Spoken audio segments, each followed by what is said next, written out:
नमस्कार, झारखंड की खबरों में आप सबों का स्वागत है। आइए जानते हैं आज की मुख्य बड़ी खबरों को। झारखंड में महंगाई के खिलाफ प्रदेश राजद ने दिया एक दिवसीय धरना। पूर्व मंत्री बोले, केंद्र कर रही है गरीबों का शोषण। झारखंड प्रदेश राष्ट्रीय जनता दल ने केंद्र सरकार की नीतियों और महंगाई के विरोध में शुक्रवार को रांची के मोरहाबादी स्थित बापू वाटिका में एक दिवसीय धरना दिया। राजद के झारखंड के प्रदेश अध्यक्ष अभय कुमार सिंह की अध्यक्षता में आयोजित बैठक में भारत सरकार के पूर्व मंत्री सह राजद झारखंड के प्रभारी जयप्रकाश नारायण यादव मुख्य अतिथि के रूप में मौजूद थे। बैठक में राजद के नेताओं ने केंद्र सरकार की नीतियों को जन विरोधी बताया और गैस, डीजल, पेट्रोल एवं अन्य खाद्य पदार्थों में हो रहे मूल्य वृद्धि का विरोध किया। पूर्व मंत्री जयप्रकाश नारायण यादव ने कहा कि जब से केंद्र में भारतीय जनता पार्टी की सरकार बनी है, लगातार खाद्य पदार्थ, डीजल, गैस, पेट्रोल की कीमतें बढ़ती जा रही है। केंद्र सरकार गरीबों का शोषण कर परेशान कर रही है। इससे आम आवाम हताश और परेशान है।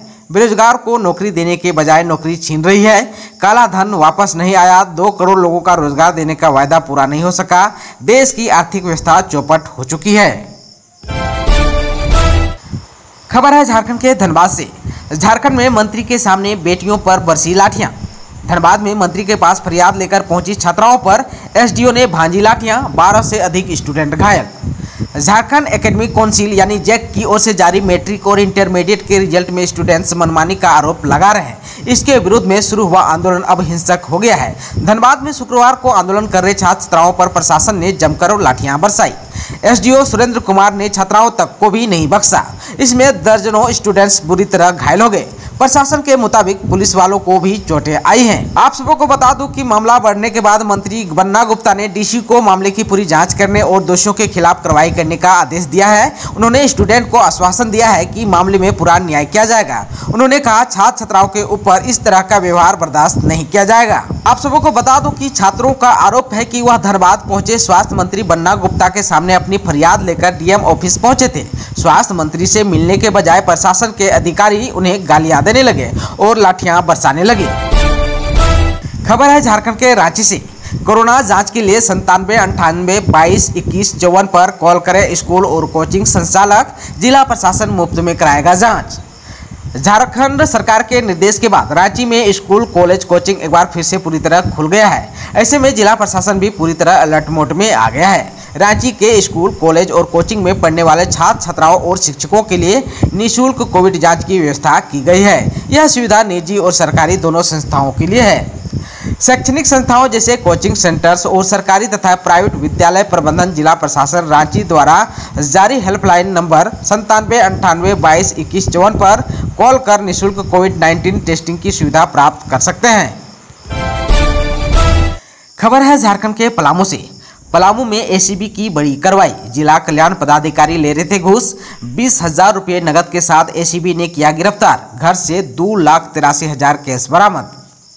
एंटी करप्शन ब्यूरो यानी कि एसीबी की टीम ने पलामू में शुक्रवार को बड़ी कार्रवाई की है। जिला कल्याण पदाधिकारी सुभाष कुमार और क्लर्क मनोज कुमार को 20,000 रुपये की घूस लेते हुए रंगे हाथ गिरफ्तार किया है। दोनों की गिरफ्तारी समाहरणालय परिसर स्थित विभाग के कार्यालय से हुई है। गिरफ्तारी के बाद जिला कल्याण पदाधिकारी के बाईपास रोड स्थित घर की भी तलाशी ली गई। इसमें 2,83,000 नगद बरामद हुए। इस राशि को भी जब्त कर लिया गया है। छतरपुर थाना क्षेत्र के डुंडूर निवासी उमाशंकर बेगा ने धुमकुड़िया भवन निर्माण के लिए घूस मांगे जाने की शिकायत एसीबी से की थी। उन्हीं की शिकायत पर यह कार्रवाई की गई। खबर है झारखंड के हजारीबाग से। लंबे समय बाद खुले स्कूल। हजारीबाग में छात्रों ने कोरोना से बचाव के बनाई पेंटिंग। कोरोना संक्रमण के कारण बंद झारखंड के स्कूलों को हेमंत सरकार ने अब खोलने की अनुमति भी दे दी है। अभी 9वीं से 12वीं तक के छात्रों के लिए स्कूल खुल गया है। शुक्रवार से हजारीबाग में लंबे समय बाद सरकारी और गैर सरकारी स्कूल खुल गया। सुबह 8 बजे कक्षा शुरू हुई। दिन के 12 बजे विद्यार्थियों को छुट्टी दिया गया। 7 घंटे की पढ़ाई हुई। पहले दिन विद्यार्थियों की संख्या कम ही रही। कोरोना संक्रमण के लंबे समय बाद स्कूल खुलने पर स्कूल आने से पहले विद्यार्थियों को अपने अभिभावक से सहमति पत्र लेकर आना था। कई विद्यार्थी सहमति पत्र लाना भूल गए। इन्हें स्कूलों में एंट्री देते हुए हिदायत दी गई कि अगले दिन अभिभावक से सहमति पत्र लाना होगा। स्कूल प्रबंधन की ओर से विद्यार्थियों को स्कूल में एंट्री होते हाथों को सैनिटाइज कराया गया। सभी स्कूल कोविड-19 पालन करने में जुटे हैं। खबर है झारखंड के गोड्डा से। गोड्डा के गाँव में मौत बनकर गिरी आकाशीय बिजली। 5 लोगों की गई जान, 5 गंभीर रूप से घायल। झारखंड के गोड्डा जिले के अलग अलग थाना क्षेत्रों में शुक्रवार की दोपहर भारी बारिश के बीच आकाशीय बिजली गिरने से 5 लोगों की दर्दनाक मौत हो गई, जबकि आकाशीय बिजली से 5 लोग झुलसकर घायल भी हो गए। घायलों को निकट अस्पताल में भर्ती कराया गया, जहां उनका इलाज चल रहा है। आप सबको बता दूं कि गोड्डा जिले के मुफस्सिल थाना क्षेत्र के परासी, भद्राय और करवार गांव में शुक्रवार को मूसलाधार बारिश के बीच आकाशीय बिजली गिरी, जिसके चपेट में आने से 5 व्यक्तियों की मौत हो गई और अन्य 5 लोग घायल भी हो गए। घटना की सूचना मिलते ही मुफस्सिल थाना की पुलिस मौके पर पहुंची और मृतकों के शव को कब्जे में लेकर पोस्टमार्टम के लिए गोड्डा सदर अस्पताल भिजवा दिया है। आकाशीय बिजली की चपेट में आने से इस दर्दनाक घटना से गाँव में मातम पसर गया है। खबर है झारखंड के दुमका से। झारखंड के संथाल परगना के यात्रियों का सफर होगा आसान, अब डेमू बनकर रोजाना चलेगी जसीडीह से दुमका पैसेंजर। झारखंड के संथाल परगना के यात्रियों के लिए खुशखबरी है, अब ट्रेन में सफर करने में उन्हें और आसानी होगी। रेलवे ने 7 अगस्त से रोजाना जसीडीह दुमका ट्रेन को चलाने की अनुमति दे दी है। ये पैसेंजर ट्रेन अब डेमू बनकर चलेगी। ट्रेन का नंबर भी बदल दिया गया है। झारखंड में जसीडीह से दुमका के बीच चलने वाली पैसेंजर ट्रेन अब रविवार को भी चलेगी। रेलवे ने इसकी अनुमति भी दे दी है। 7 अगस्त से ये ट्रेन 7 दिन चलेगी। आप सबको बता दें कि पहले सप्ताह में ये ट्रेन 6 दिन ही चलती थी। अब रेलवे द्वारा इसे पैसेंजर की जगह डेमो बनाकर चलाएगा। खबर है झारखंड के पाकुड़ से। 100% छात्र छात्राओं को मिले छात्रवृत्ति। पोस्ट मैट्रिक के छात्रों के लिए ऑनलाइन आवेदन वेरिफिकेशन कार्य अविलंब करने का निर्देश उपायुक्त वरुण रंजन ने संबंधित पदाधिकारियों को दिया। बैठक में उपायुक्त ने प्री मैट्रिक छात्रों का डाटाबेस डीईओ एवं डीएसई से 31 अगस्त तक प्राप्त कर आधार कार्ड लिंक कराते हुए 100% छात्रों को छात्रवृत्ति का लाभ दिलाने का निर्देश दिया। खबर है झारखंड के पाकुड़ से। स्वतंत्रता दिवस के मद्देनजर थानेदारों को मिला निर्देश। एसडीपीओ कार्यालय में शुक्रवार को मासिक अपराध गोष्ठी हुई। एसडीपीओ नवनीत हेम्ब्रम ने पुलिस निरीक्षक और थानेदारों को आवश्यक निर्देश दिए। झारखंड सरकार द्वारा जारी कोरोना गाइडलाइन का 100% पालन कराने का निर्देश दिया। इसके अलावा लंबित कांडों का शीघ्र निष्पादन करने, पुराने वारंटियों को गिरफ्तार करने, कुर्की जब्ती करने सहित अन्य निर्देश दिए गए। एसडीपीओ ने कहा कि कोविड-19 के गाइडलाइन का हर हाल में पालन कराना सुनिश्चित करें। थानावार कांडों की समीक्षा करते हुए उन्होंने कहा कि अपराध पर हर हाल में अंकुश लगाएं, अवैध कारोबार पर नजर रखें तथा कार्रवाई भी करें। बाइक चोरी पर अंकुश लगाएं, चोरी की बाइक पर नजरें रखें ताकि अपराधी उस बाइक का इस्तेमाल नहीं कर सके। नियमित रूप से दिव्य, संध्या और रात्रि गश्ती करें। जेल से बाहर निकलने वाले लूट डकैती के अपराधी पर नजर रखें, उनकी गतिविधि का पता लगाते रहें। उन्होंने कहा कि सूचना तंत्र मजबूत होने पर अपराध पर अंकुश लग सकेगा। स्वतंत्रता दिवस को लेकर उन्होंने कहा कि सभी थाना में ससमय ध्वजारोहण करना सुनिश्चित करें। 15 अगस्त के दिन चौकस रहें।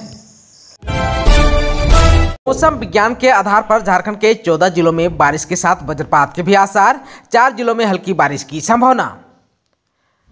झारखंड में मानसून पूरी तरह सक्रिय है। मंगलवार को इसका असर राज्य के 14 जिलों में देखने को मिल सकता है। मौसम वैज्ञानिक अभिषेक आनंद ने बताया कि राज्य के उत्तरी और पूर्वी मध्य हिस्सों में कहीं कहीं भारी बारिश होने की संभावना है।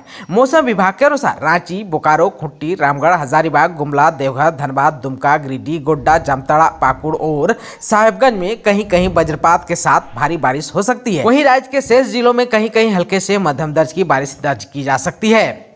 राज्य में पिछले 24 घंटों के दौरान मानसून की स्थिति कमजोर रही। राज्य में कुछ स्थानों पर हल्के से मध्यम दर्ज की बारिश रिकॉर्ड की गई, वहीं 1 से 2 स्थानों पर भारी बारिश हुई। राज्य में सबसे ज्यादा बारिश दुमका के खुशियारी में 77.2 मिलीमीटर बारिश रिकॉर्ड किया गया।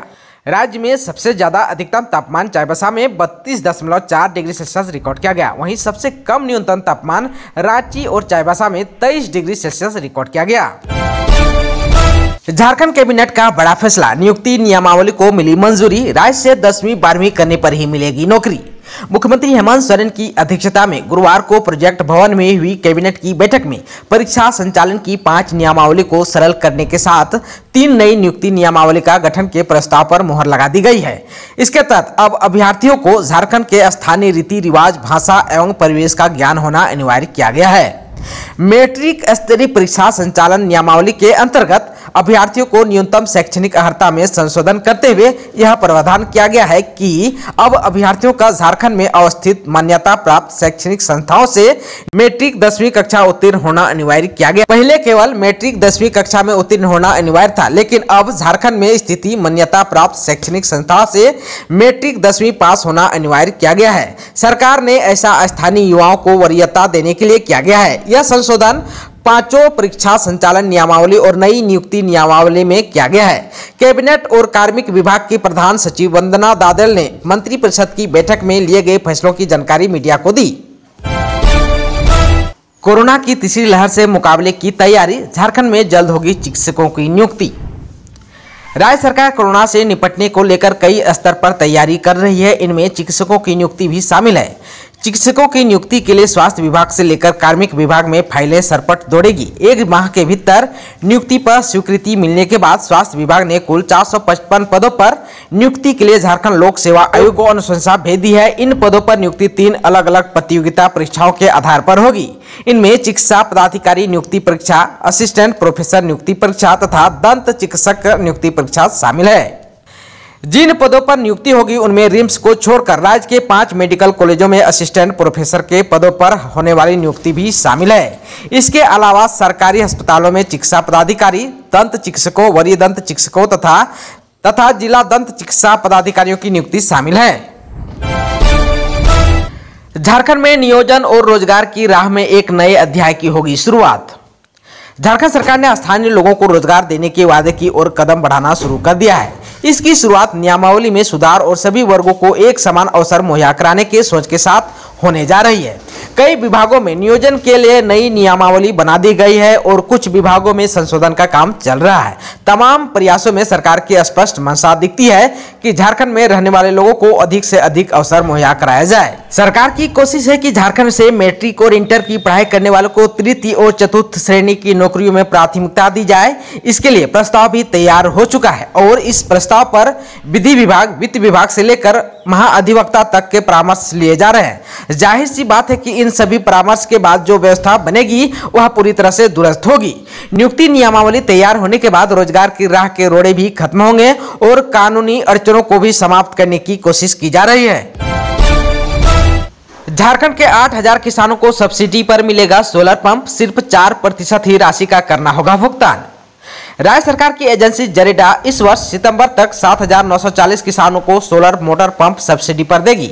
बताया गया है कि इसमें जरेडा द्वारा 66% और केंद्र सरकार द्वारा 30% सब्सिडी दी जाएगी। लाभुक को केवल 4% राशि का भुगतान करना होगा। इसमें 2 HP का मोटर लेने पर 3000 रुपये, 3 HP के मोटर पर 5000 रुपये और 5 HP के मोटर पर 7000 रुपये किसानों को देना होगा। आप सबको बता दो कि मोटर की लागत 2 से 2.5 लाख रुपए तक है।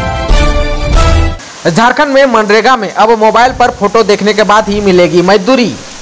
झारखंड में मनरेगा योजना की निगरानी के लिए 2 एडवांस ऐप विकसित किए गए हैं। ग्रामीण विकास विभाग दोनों मोबाइल ऐप के जरिए मनरेगा के सभी योजनाएं कार्य कर रहे मजदूरों की रियल टाइम मॉनिटरिंग कर सकेगा। इसके तहत मनरेगा मजदूरों को कार्यस्थल पर काम करते हुए फोटो लिया जाएगा। मजदूरों के उपस्थिति की विवरणी और फोटो ऐप में अपलोड किया जाएगा। फोटो अपलोड होने के बाद ही उन्हें मजदूरी का भुगतान किया जाएगा। दोस्तों, चैनल पर आप नए हैं तो प्लीज चैनल को सब्सक्राइब कर बेल आइकन को दबा दीजिए ताकि खबरों का अपडेट आपको मिलता रहे। इसके साथ ही आज के खबरों में बस इतना ही। हमें दीजिए इजाजत। नमस्कार।